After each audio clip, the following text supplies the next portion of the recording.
Imagine pushing like a single line of infrastructure code, and instantly 10,000 separate encrypted search clusters just spin up for your sauce tenants. Right, and they're completely isolated. Exactly. Isolated, but sharing the exact same underlying compute pool without, stepping on each other's toes. I mean, a year ago, attempting that level of density would have either bottlenecked your entire application or just flat out bankrupt your AWS account. Oh, easily. But this week, AWS actually made it a reality. So welcome to this deep dive. If you're managing infrastructure, data, or security at scale, you know how noisy it gets. We are taking a massive stack of 41 distinct AWS updates that dropped between August 10th and August 14th, 2026, and we're synthesizing them. Yeah, we're completely bypassing the marketing fluff here. The mission is to focus strictly on how these pieces fit together into an actual coherent architectural landscape. Because the sheer volume of technical releases this week is, frankly, it's staggering. I mean, we saw massive drops in highly specialized AI models, fundamental shifts in IAM provisioning, significant database scaling, and native EC2 application monitoring. Which fundamentally changes how we write auto-scaling infrastructure, by the way. But looking at these 41 updates chronologically just creates noise. To actually understand the momentum, we have to look at the underlying themes. And the most aggressive theme by far right now is the AI explosion. The narrative of, relying on a single monolithic generalized model that is completely dead. AWS is just flooding SageMaker Jumpstart with these highly specialized use case specific models. Yeah, they really are. Let's start with the vision and multimodal category because the memory optimizations here are intense. We saw the release of FLU-X2 small decoder, which is a highly optimized distilled variational autoencoder decoder. It's a drop-in replacement for the standard FLU-X.2 decoder. Right, and by distilling the architecture, it delivers 1.4 times faster decoding speed while dropping VRAM consumption by a factor of 1.4. So in a production-grade image generation pipeline running on expensive GPUs, slicing your VRAM requirement down directly translates to lower inference costs. Lower costs and higher concurrent batch sizes. It's huge. We also saw Google's Gemma 4 12B land on Jumpstart. And what is incredibly compelling here is the unified multimodal understanding. Natively supporting function calling. Yeah, taking in text, image, audio directly. But it does all of this on just 16 gigabytes of RAM. You can deploy that locally on edge devices or highly constrained enterprise environments without needing a massive GPU cluster. The drive toward efficiency is also super evident in the document processing models. So Jumpstart added LightOnCR2.1b and Z.AI's GLM OCR. Because historically, extracting data from complex docs required these brittle, multi-stage OCR pipelines, bounding boxes, text extraction, then a secondary NLP pass. Exactly. LightOnCR skips all of that for end-to-end multilingual document-to-text conversion. And GLM OCR is a highly targeted 0.9 billion parameter model built specifically to parse complex academic papers, intricate math formulas, or multi-column tables. Converting them directly into clean markdown or LaTeX. It's brilliant. But moving from vision into agentic workflows, Qwen dropped two major models. First is Qwen Agent World 35BA3B. Which isn't just generating text, it simulates 7 different complex domains, including terminal environments and software engineering workflows. It actually predicts the next environment state based purely on action history. Oh, wow. And then we have the Qwen 3.5 122BA10B. The architecture on this one is critical for engineering teams looking at inference costs. It utilizes a sparse mixture of experts or MoE design. Yeah, so even though the model holds 122 billion total parameters, it only activates about 10 billion parameters per token generated. You get the vast reasoning capabilities of a massive model and a 262,000 token context window. But the latency is equivalent to running a much smaller 10 billion parameter model. Think of a sparse mixture of experts architecture like a massive network switch. When a packet comes in, the switch doesn't broadcast that data to every single server in the data center, right? It selectively routes it only to the specific nodes that need it. That's a great way to look at it. Kunin does the exact same thing with neural pathways. It routes the computational load to specific expert layers rather than lighting up the whole 122 billion parameter network for every single word. And that routing efficiency is why NVIDIA's Nematron 3.5 Lightning model, which also hit Jumpstart, can achieve roughly 410 tokens per second for persistent agents. NVIDIA also released the Nematron Nano 12B V2, This model abandons the pure transformer design for a hybrid Mamba 2 and transformer architecture. Because state space models like Mamba give you that linear scaling for incredibly long context windows. Right, while the transformer layers provide the sharp attention mechanisms you need to generate reasoning traces before finalizing responses. It efficiently handles a 128,000 context length. But for the ultimate context window, Z.AI's GLM 5.2 FP8 introduces a fully usable 1 million token context. It's designed specifically for full-cycle software development.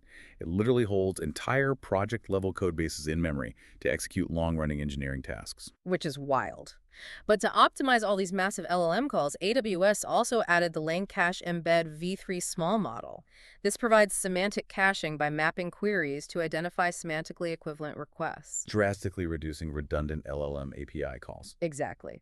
JetBrains also added MELM2 12b A2.5b thinking, which emits explicit chain-of-thought reasoning specifically for code debugging. And finally, Locate Anything 3b rounds out the jumpstart job, using parallel box decoding for really fast visual grounding and object localization. Having this immense catalog of specialized models is incredibly powerful. But for an enterprise, it means nothing if you can't deploy them in a compliant environment. AWS is pushing hard on governance. They really are. This week, Claude Opus 5 launched in AWS GovCloud US with zero data retention, or ZDR, enabled by default.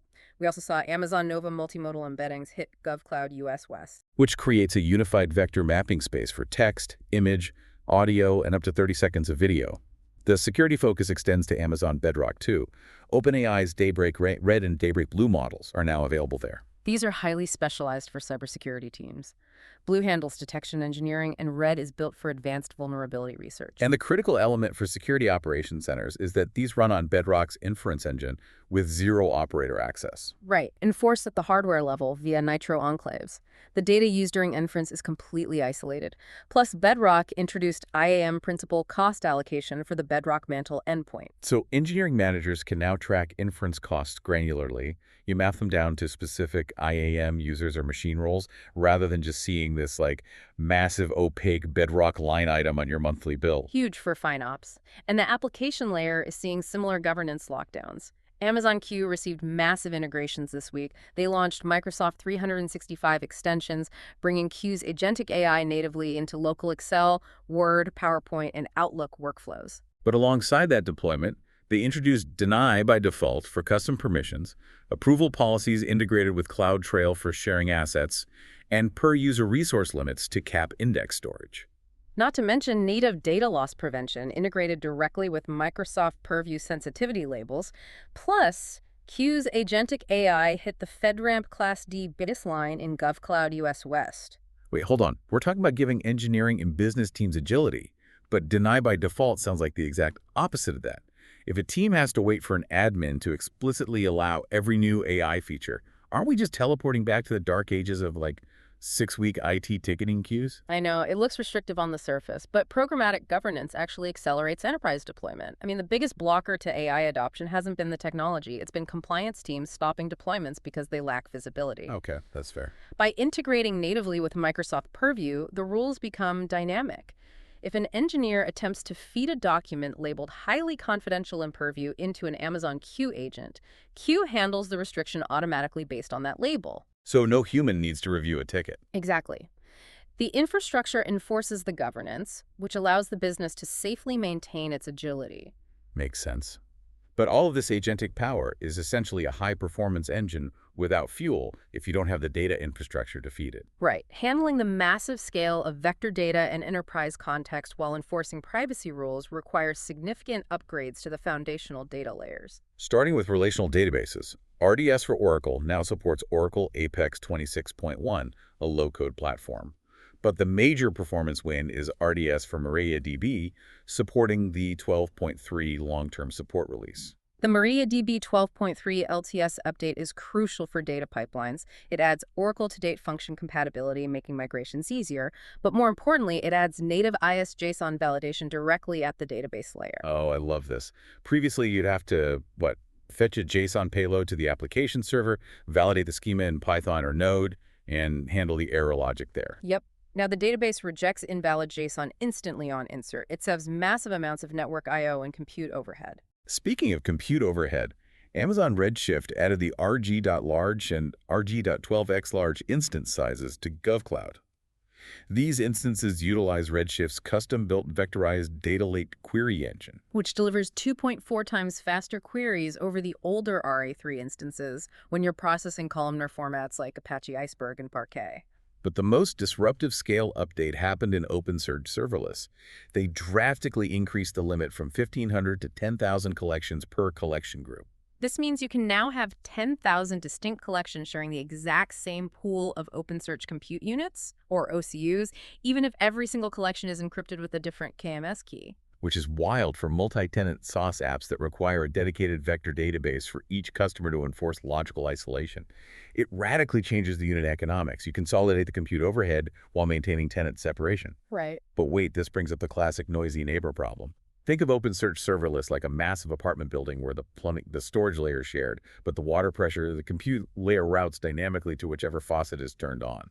Okay, I see where you're going with this. If we have 10,000 tenants sharing the same OpenSearch compute units, and 3 of those tenants suddenly run massive, complex vector search spikes, doesn't the water pressure drop for everyone else? Does the whole group suffer latency? That is exactly why OpenSearch Serverless decoupled the storage and compute architectures. While they share the compute group for billing efficiency, the service enforces request-level isolation. So it actively throttles abusive queries. Yes, at the gateway layer. And it dynamically scales the OCUs to handle concurrent ingestion and search spikes.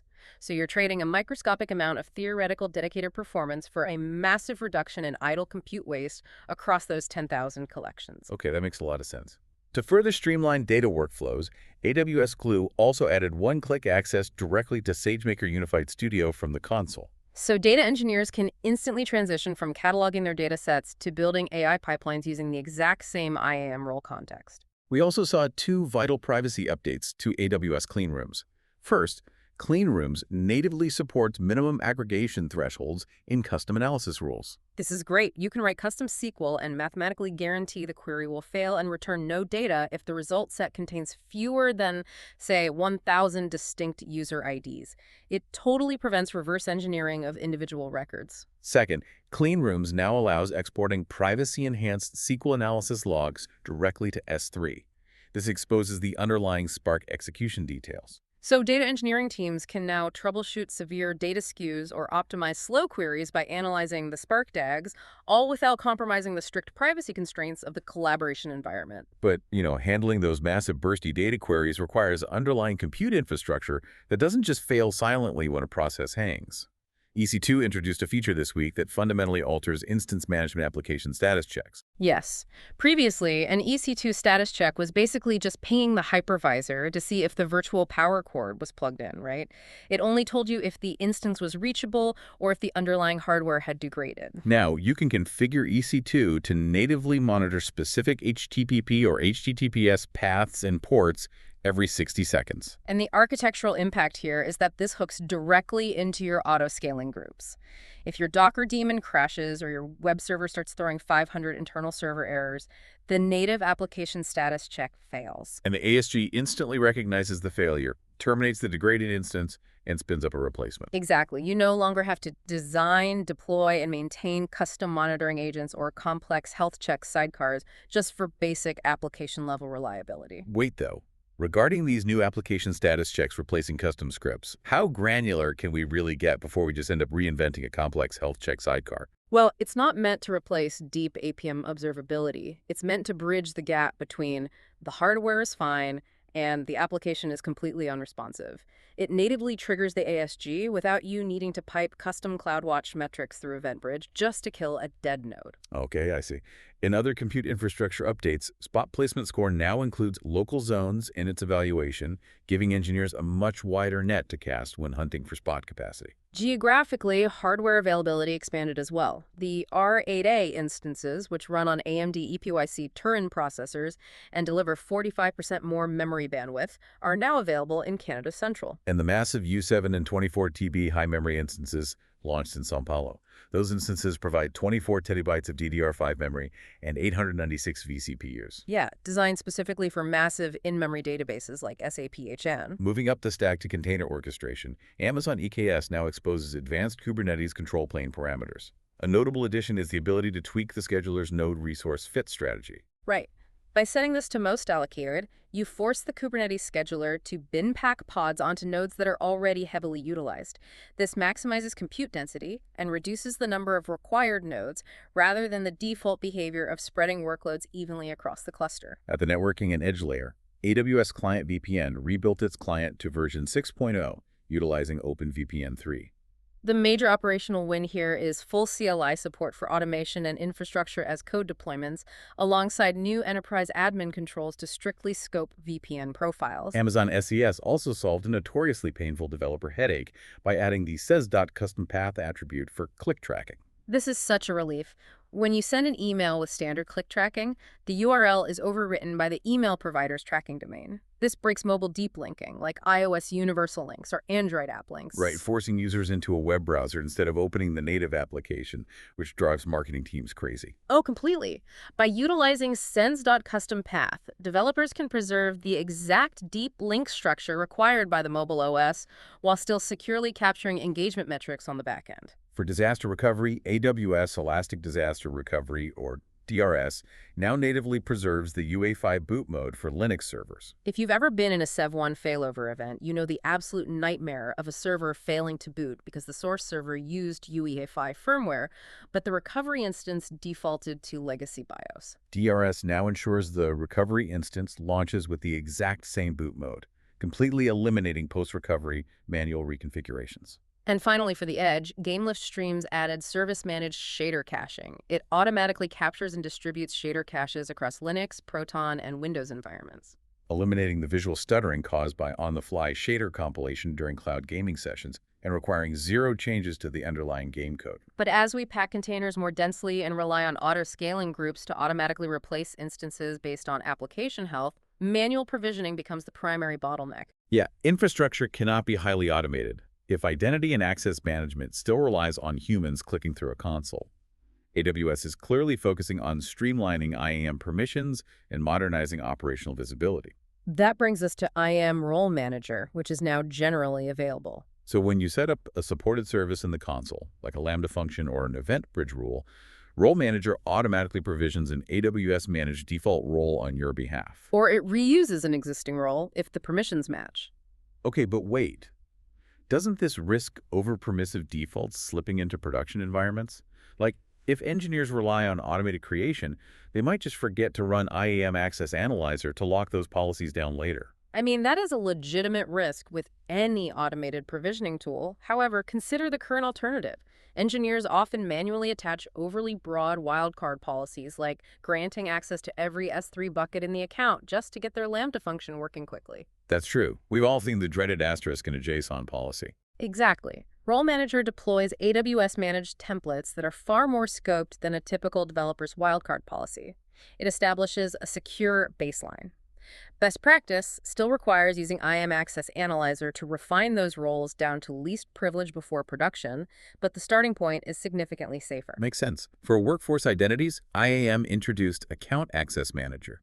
This streamlines how administrators assign IAM roles directly to workforce users and groups via IAM Identity Center. It essentially merges the centralized federation of Identity Center with the granular flexibility of traditional account-level IAM roles. In the realm of security and certificates, AWS Certificate Manager, or ACM, now allows existing TLS certificates to switch from email validation to DNS validation without changing the Amazon resource, named the ARN. This might seem minor, but it is a massive operational update. The CA Browser Forum has mandated the industry-wide deprecation of email-based domain validation. Right. ACM will completely stop renewing email-validated certificates by September 2027. So allowing organizations to switch their validation method to DNS right now without altering the underlying ARN means CI/CD pipelines, load balancers, and CloudFormation templates referencing that specific certificate will not break.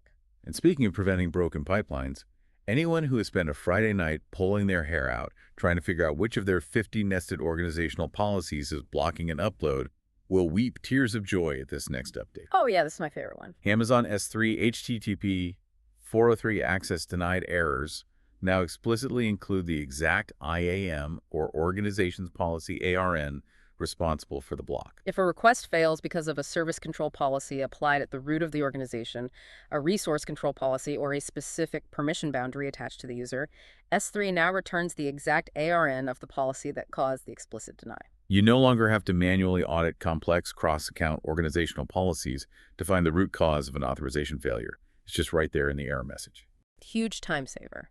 AWS Secrets Manager also expanded its capabilities by adding managed external secret rotation for Jenkins API tokens and SonarQube tokens. It integrates directly with their respective APIs to handle credential rotation automatically, meaning engineering teams no longer have to write and maintain custom Lambda functions just to rotate CI/CD secrets. On the FinOps and operations front, billing and cost management introduced managed dashboards. These are read-only, zero-setup dashboards for cost overview, compute, and database utilization. They are pre-populated with your account data instantly, providing immediate visibility without requiring a data analyst to build custom QuickSight reports.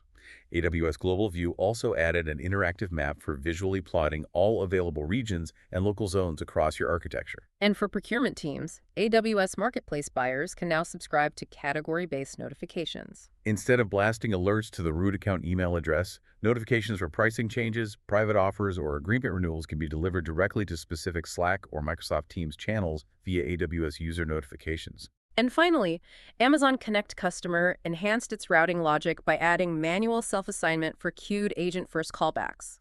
This allows contact center agents to prioritize follow-up work they already have context for, rather than waiting for the automated router. They also launched a new performance dashboard for cases, dynamically tracking SLAs and resolution times.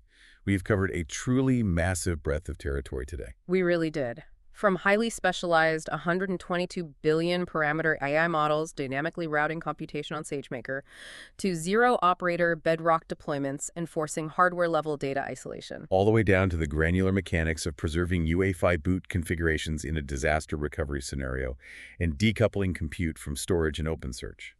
AWS is systematically optimizing every single layer of the stack. The cloud landscape is shifting rapidly. I mean, the architectural tools and primitives available to you this week are fundamentally different from what you had a month ago. And knowing how these specific services interact is your superpower. Applying just one of these updates, like leveraging the new S3 exact ARN error codes to bypass hours of cross-account auditing, or swapping out a fragile custom health script for the native EC2 application status checks, will save you immense architectural overhead this week alone. Exactly. It removes the undifferentiated heavy lifting, so you can focus entirely on your actual business logic. It's about understanding the mechanics of the infrastructure so you aren't constantly fighting it. Which leaves us with a broader architectural question to consider as you close out this week. AWS is aggressively automating the traditional glue of cloud engineering. Yeah, native EC2 application checks, automated IAM role creation, programmatic data loss prevention linked to sensitivity labels, and zero-setup FinOps dashboards. So if the cloud provider is managing the plumbing natively, where does the highest value of a technical engineer shift next? Are we moving entirely away from hands-on configuration toward high-level AI orchestration and architectural governance? It's definitely something to mull over as you build this week.